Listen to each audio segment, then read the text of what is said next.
একটু weather update দিই আপনাদের। দক্ষিণবঙ্গে আপাতত কম বৃষ্টি, ভারী বৃষ্টির সতর্কতা নেই দক্ষিণবঙ্গে। দক্ষিণবঙ্গে বাড়বে আর্দ্রতাজনিত অস্বস্তি। উপকূল ও পশ্চিমের জেলায় বিক্ষিপ্ত বৃষ্টি, দুই বর্ধমান, বীরভূম, পুরুলিয়া, নদিয়ায়। বাকি জেলায় বিক্ষিপ্ত ঝড় বৃষ্টি। বৃহস্পতিবার থেকে ফের ভারী বৃষ্টি দক্ষিণবঙ্গের পাশাপাশি উত্তরবঙ্গের দিকে একটু নজর রাখা যাক। ঘূর্ণাবর্তের জেরে উত্তরবঙ্গে প্রবল বৃষ্টি, দার্জিলিং, কালিম্পংয়ে অতি ভারী বৃষ্টির পূর্বাভাস। জলপাইগুড়ি, আলিপুরদুয়ারে অতি ভারী বৃষ্টি কোচবিহারেও ভারী বৃষ্টি হবে। মালদা, 2 দিনাজপুরে শনিবার পর্যন্ত ভারী বৃষ্টির সতর্কতা। দার্জিলিং সহ উপরের 5 জেলায় ধসের আশঙ্কায় আগে থেকেই জারি সতর্কতা।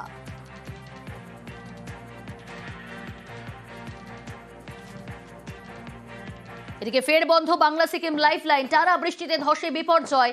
সেবক থেকে চিত্রের মাঝে একাধিক জায়গায় ধস। বাংলা সিকিম লাইফলাইন বন্ধের নির্দেশ NHIDCL এর।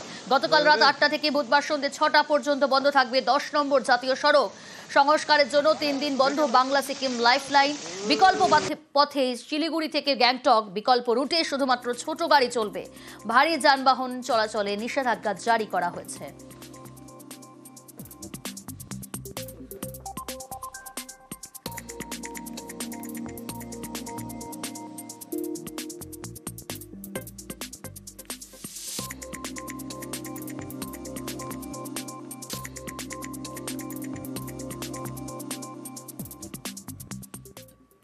লাগাতার বৃষ্টিতে জাতীয় সড়কে ধস। আলিপুরদুয়ার ফালাকাটা 4 লেনের সড়কে ধসের জেরে সীসাগড়ে যান চলাচল ব্যাহত। রাজকুমার রয়েছে আমার সঙ্গে। কি পরিস্থিতি রাজকুমার?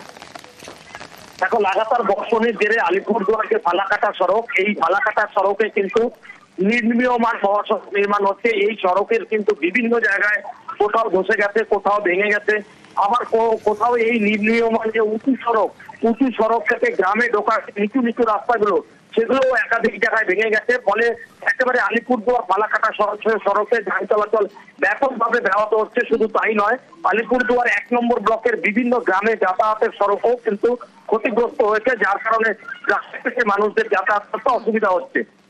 বেশ,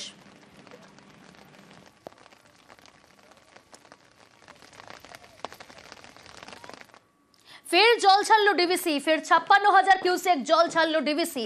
পাঞ্চের থেকে ছাড়া হলো 31,500 কিউসেক জল। মাইথন থেকে ছাড়া হলো 24,500 কিউসেক জল। ডিভিসির ছাড়া জলে জেলায় জেলায় দুর্ভোগের এক শেষ। ফের জল ছাড়লো ডিভিসি। ফের 56,000 কিউসেক জল ছাড়লো ডিভিসি।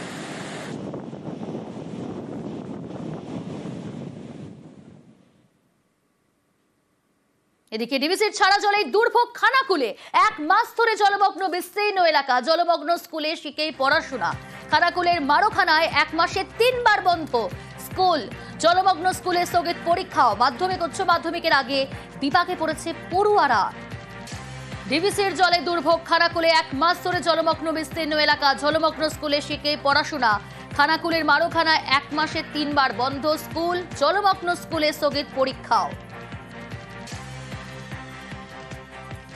পরীক্ষা ছিল, আমরা পরীক্ষা দিতে পারছি না, জল হয়ে গেছে। 1 গোলা করে জল। স্কুল খুলছে তার 2 দিন পরেই বন্যা। নিচু এলাকা সবসময় ডুবে যায়। জল ছাড়লে মানে সেই আমাদের পানশালী নদীর সঙ্গে আমাদের মাঠটা নিচু তো, আর মানে ওখানে জল ভর্তি হয়ে গেলে আমাদের এখানেও জল হয়ে যায়। পড়াশোনা অনেক সমস্যা। বারবার যে বন্যাটা হচ্ছে মানে বন্ধ হয়ে যাচ্ছে, বন্ধ হওয়ার পর মানে পড়াশোনার কষ্ট হচ্ছে। 12 তারিখে খুলতে পারে, জল কমলে খুলবে স্কুলটা। পড়াশোনার সমস্যা।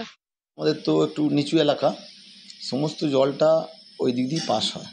এই যে আরামবাগে এত বৃষ্টি হয়েছে, এই জল ওই খানাকুলের প্রতি পাস হবে, আমাদের এই মারোখানার প্রতি পাস হয়। তো সেই জন্য ওখানে জলের চাপটা ভালোই। আমাদের বারবার আমাদের স্কুল এই বন্যার কারণে বন্ধ করতে হয়। সিলেবাস ক্ষতিগ্রস্ত হয়েছে। যে এখান থেকে ছাত্রছাত্রীরা আসবে সেখানটাতেও তো 4 থেকে 6 ফুট জল। সেকেন্ড সামেটিভ পরীক্ষা হওয়ার কথা ছিল। শুভদীপ রয়েছে আমার সঙ্গে। শুভদীপ, খানাকুলে 1 মাস ধরে জলমগ্ন বিস্তীর্ণ এলাকা, স্কুল বন্ধ সব থেকে বড় কথা, কিন্তু আজকে সকাল থেকে কি পরিস্থিতি? জল কি কিছুটা কমেছে? দেখো, জল কমার মতো এখন অবস্থা তৈরি হয়নি, জল কিন্তু ধীরে ধীরে বাড়ছে। এখনো যেহেতু উঁচু এলাকা থেকে বৃষ্টির জল নিচু এলাকার দিকে নামছে, সেই কারণে কিন্তু জল বাড়ছে এবং স্কুলের ভিতরে জল ঢুকে যায়। এই এক মাসে গত 3 বার বন্যা হয়েছে খানাকুলের মারোখানা এলাকায়।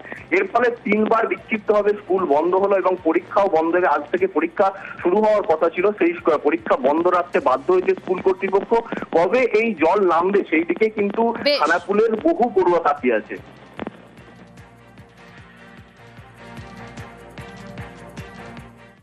ঘাটালের দিকে নজর রাখা যাক। ঘাটালের প্লাবন পরিস্থিতির সামান্য উন্নতি, শিলাবতী ঝুমির জলস্তর নামায় কিছুটা স্বস্তি।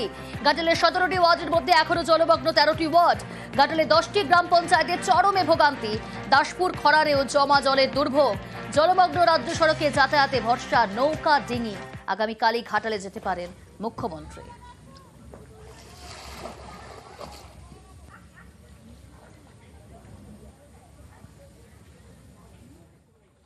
ডিবিসি ছাড়া জল শুরু থেকে যে জলটা এসছে এখনো পর্যন্ত জলটা নামেনি। আমি মানে বাইক আমাদের বাড়ির সামনে প্রায় অলমোস্ট প্রায় 1.5 মাসের কাছাকাছি নিয়ে যেতে পারিনি, কোথাও না কোথাও রেখে যেতে হচ্ছে। যাতায়াতের প্রচুর সমস্যা হচ্ছে, বাচ্চাদের স্কুল বন্ধ, সামনে স্কুল পরীক্ষা ছিল, পরীক্ষা বন্ধ। প্রায় 1 মাস ধরে জল জমে আছে, হ্যাঁ, জল কমার নাম নেই। এবছর বন্যায় এতই মানে অবস্থা খারাপ, বাজার হাট নেই, কিছু নেই, দোকানদানি সব বন্ধ। লাগাতার বৃষ্টিতে বিপদ। দুবরাজপুরে বিপদ সীমার উপরে বইছে শাল নদী। শাল নদীর কজওয়ের উপর জল, জীবনের ঝুঁকি নিয়ে 10 গ্রামের বাসিন্দাদের যাতায়াত। সুপ্রতিম রয়েছে আমার সঙ্গে। সুপ্রতিম, কি পরিস্থিতি? এখন সেটা হচ্ছে বীরভূম এবং ঝাড়খণ্ডে প্রবল বর্ষণ এবং তার ফলে কিন্তু দুবরাজপুরের এই যে বালিজুড়ি গ্রাম পঞ্চায়েতের বেলসা ও নিজে গ্রামের মাঝখানে থাকে যে শাল নদীর কজওয়ে, তার উপর দিয়ে কিন্তু বলছে শাল নদীর জল। আর এই বৃষ্টির জলের জন্য এই জল কিন্তু শাল নদীতে জল বেড়েছে এবং এই 12টা গ্রামের মানুষ আছে যারা কিন্তু এই কজের উপর নির্ভরশীল। তাদের এক গ্রাম থেকে আরেক গ্রাম যেতে গেলেই এই কজে ব্যবহার করতে হয় এবং তারাও কিন্তু অনেকটাই জীবনের তার জন্য বিকল্প কোনো ব্যবস্থা করা হয়েছে? দেখো, বিকল্প কোনো ব্যবস্থা নেই, তবে বিকল্প যে কয়েকটি রাস্তা রয়েছে সেগুলোতে ঘুরপথে যাতায়াত করছেন। আবার যখন কখনো খাল নদীর জল একটু কমছে তখন কিন্তু তারা সেদিকেই পেরিয়ে যাচ্ছেন। তবে অনেকটা জীবনের ঝুঁকি নিয়ে কিন্তু তারা এই রাস্তায় যাতায়াত করছেন।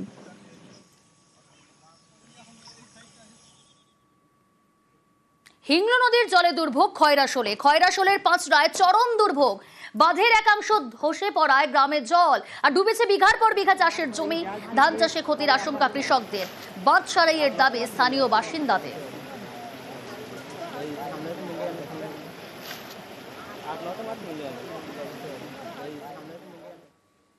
নিকাশি সমস্যায় দুর্ভোগ গাইঘাটায়। বর্ষায় জমা জলের যন্ত্রণা গাইঘাটায়। কয়েক মাস ধরে জলমগ্ন পরপর গ্রাম। জলমগ্ন পাঁচপোতা বনগা রাজ্য সড়ক। কি পরিস্থিতি জানার চেষ্টা করবো, অনিরুদ্ধ রয়েছে আমার সঙ্গে। অনিরুদ্ধ, দেখো প্রিয়াঙ্কা, উত্তর 24 পরগনা গাইঘাটার ঝাউডাঙ্গা, সুটিয়া এবং রামনগর গ্রাম পঞ্চায়েতের ব্যাপক অংশের মানুষ জলমগ্ন হয়ে রয়েছে প্রায় 1 মাস ধরে। এলাকার মানুষের দাবি, এই পাঁচপোতা বনগা রাজ্য সড়কের মহিষাকাঠি মোড়ে 1 হাঁটু জল টপকে সাধারণ মানুষকে নিত্য কাজে যেতে হচ্ছে। স্কুল কলেজের ছাত্রদেরকে এই রাস্তা দিয়ে যেতে হচ্ছে এবং এই রাস্তার মধ্যে দিয়ে চলছে যান চলাচল এবং দেখা যাচ্ছে যে সেই রাস্তার উপরেই পাট জাগ দেওয়ার কাজ চলছে, সেখানে পাট বাছাইয়ের কাজ চলছে। সাধারণ মানুষ বলছে দীর্ঘদিন ধরে ভোগান্তির শিকার তারা, কিন্তু এই সমস্যার যাতে দ্রুত সমাধান হয় সেটাই চাইছে স্থানীয় বাসিন্দারা। প্রিয়াঙ্কা,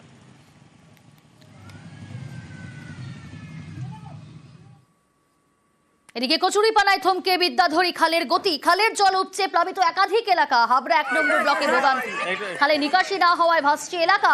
পাকা রাস্তার উপর নৌকায় এলাকা পরিদর্শনে বিডিও। দুর্গতদের কাছে ত্রাণ পৌঁছে দেওয়ার আশ্বাস। প্রশাসনের তরফ থেকে কি ব্যবস্থা নেওয়া হচ্ছে স্থানীয়দের জন্য, ডিটেল জানাবে জিয়াউল রয়েছে আমার সঙ্গে। জিয়াউল, দেখো, হাবড়া গুমা নেতাজিনগর এলাকায় দেখা যাচ্ছে যে অর্থাৎ এখানে একাধিক প্রায় শতাধিক পরিবার রয়েছে। সেই পরিবার ইতিমধ্যে জলমগ্ন এবং এলাকায় ওদের একটাই দাবি যে এলাকায় যে বিদ্যাধরী খাল রয়েছে সেই খালে কচুরিপানা ঢেকেছে এবং বছরের পর বছর কচুরিপানা জমতে জমতে সেই জায়গা পুরো নব্যতা কমেছে। ফলে তার জন্যই একাধিক এলাকায় জলমগ্ন। ইতিমধ্যেই প্রশাসনের তরফ থেকে অর্থাৎ বিডিও তরফ থেকে এলাকা পরিদর্শন করা হচ্ছে, একাধিক ক্যাম্প করা হয়েছে, তাদেরকে ত্রাণ পৌঁছে দেওয়া হচ্ছে। কিন্তু যেভাবে জল নিকাশি অর্থাৎ এই ব্যবস্থা সেটাও দ্রুত যাতে এই কচুরিপানা সরিয়ে যাতে জল নিকাশি করা যায় সেটাও তিনি ব্যবস্থা করবেন, এমনটা আশ্বস্ত করেছেন বিডিওর পক্ষ থেকে। বেশ।